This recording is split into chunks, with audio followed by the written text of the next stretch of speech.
Jatango moya tuse yewabera wenjawulo tatango moya tuse yewabera wenjawulo moya tuse. Yes, hallelujah, hallelujah.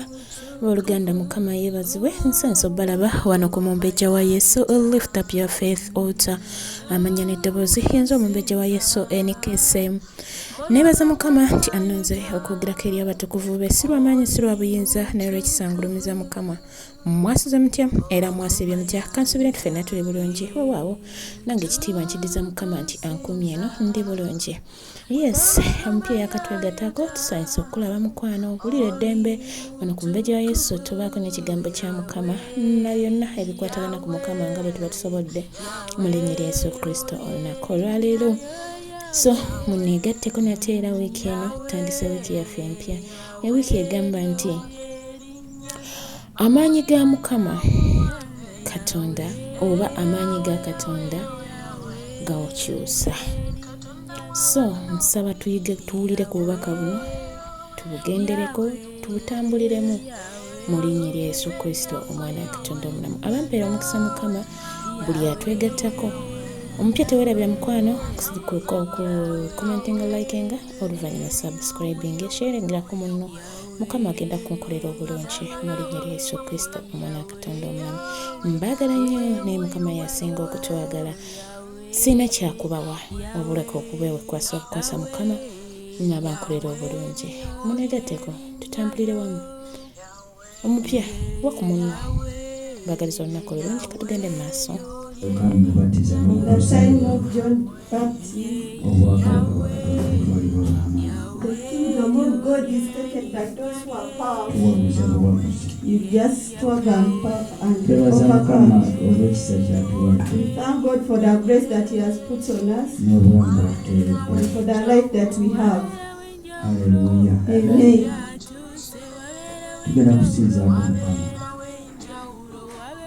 You are going to worship.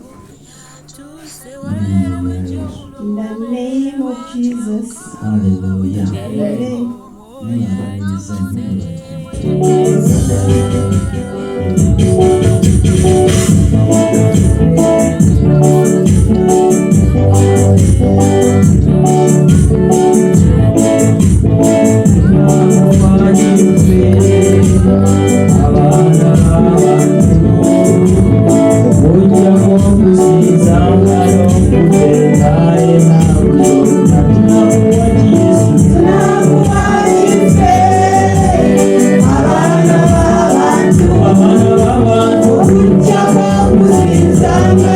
I'm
okujja kw'okugenda jijjo kyonna kisobola okuwa okujjako okugana Mukama osaanidde mu bwakabaka bwo nako osaanidde ku Namulondo yo tumusinza Katonda yatwagala n'otwawula n'otweyawula n'otufuula ababo tuweebaza n'olwekyewaliro Mukama ekisa kye tufiibwa ku bulamu bwaffe ne tulanga tuzze mu nnyumba yo tuzze nnyumba tukusaba Mukama okirize tuwulire okuva gy'oli okirize tuwulire ekigambo kyo okirize tukere kyotwagaza ekyewaliro okirize okugula emitima gyaffe gulawo emitima gyaffe Mukama oteekeko okuyimirizaako gulawo enneme zaffe Mukama oteekeko okumanyako omwoyo wa Mukama gwamiriza mukubo kino omwoyo w'amagezi okumanya n'okutegeera kuga omwoyo akola ebikulu n'ebinene jangu tusinkane abakaaba abasangula abaziga abalwadde obawonye abateekeza ennaku zaabwe bazikoma obongere ennaku endala n'emyaka egiwerako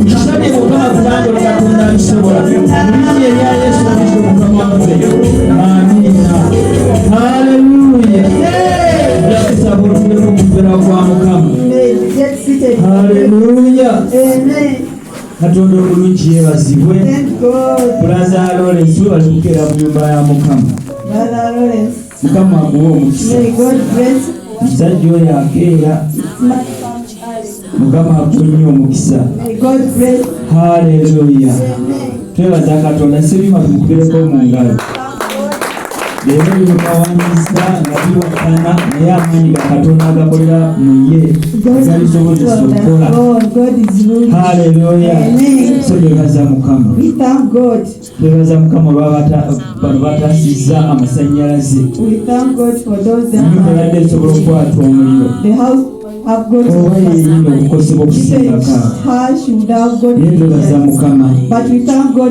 atatuleetedde kuswala n'ataasa haleluya mama waffe tusanyusa okukulabako osa olimuko otuwulireko haleluya twebaza Katonda akulesi omukyalo gwemulaba wano every time we see her, we feel happy to see her. Hallelujah. Amen. When this ministry was beginning, the first day the ministry began, she was the first person here, and she started that. And we asked them, they asked themselves, how did she know that there is a church? We didn't know, but it was the COVID time. It was the hiding time. But she came. There was no signpost. There was no door. We are using this door. We don't know how she found out that there is a church in this place. We didn't know. But she came. There was no iron sheet. No roof, and even the other side, and she used to every time she could. It's part of the hallelujah. Amen. Praise the Lord Jesus. Amen. We thank God for you. We thank God for you. Even me. Everyone in this place. May God bless you. Hallelujah. Amen. We are going to talk about this one. Amanyi Ga Katonda agakyusa. The power of God that can change. Amanyi Ga Katonda agakyusa. The power of God that change. Hallelujah. Amen. Katonda alina amaanyi. God has the power agakyusa. To change. Whether something looks like how, God has the power to change it. The God that we believe, He has the power to change. okulaga nti alina amaanyi agakyusa. Show you that he has the power to change. He started with you yourself. For you are not born again. And he changed you. You never like born again. You always have been born again. But God changed you. Now even you don't Amanyi Ga Katonda agakyusa. The power of God that touched your heart. Made you happy that everything that cannot be changed. You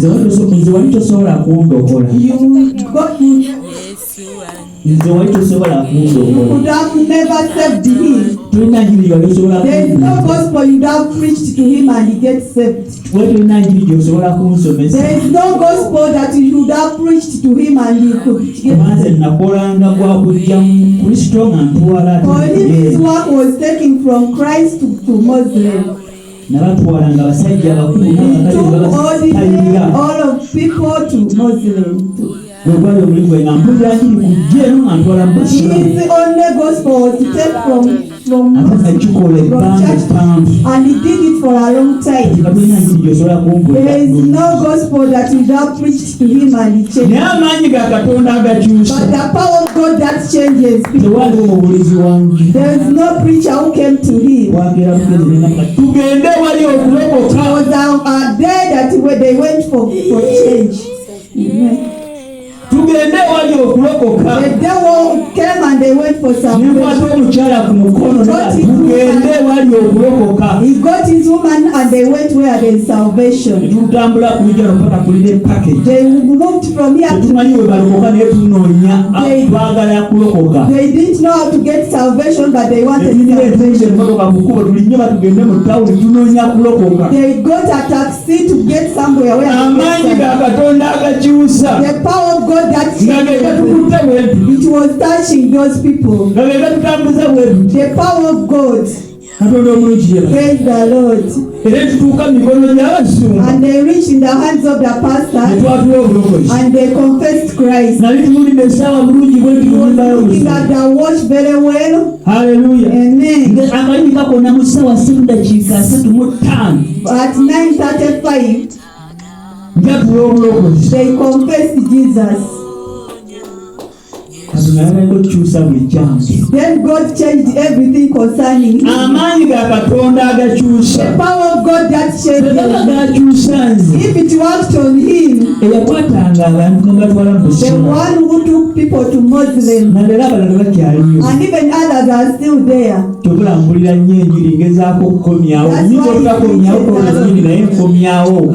That is why he's preaching a lot so that he can. If the power of God touched on him and he changed up to this side and is now obeying, there is a power of God that can change people. What is so big in God? There is a power of God that can change people. What is fighting? There is the power of God that can change people. He doesn't wonder when he sees 90% when they hear the music, most of them were Muslims. Most of the members were Muslims. Hallelujah. Amen. Because that is where we came from. You can't take us back. You can't. You can't take us back. There's one thing that they like. When you decide to do something, when you bring that to you can't take us back. Because you quit the those days we could Kanjukuleko fuge tata wange nkuita ofuge sebo katukuleko fuge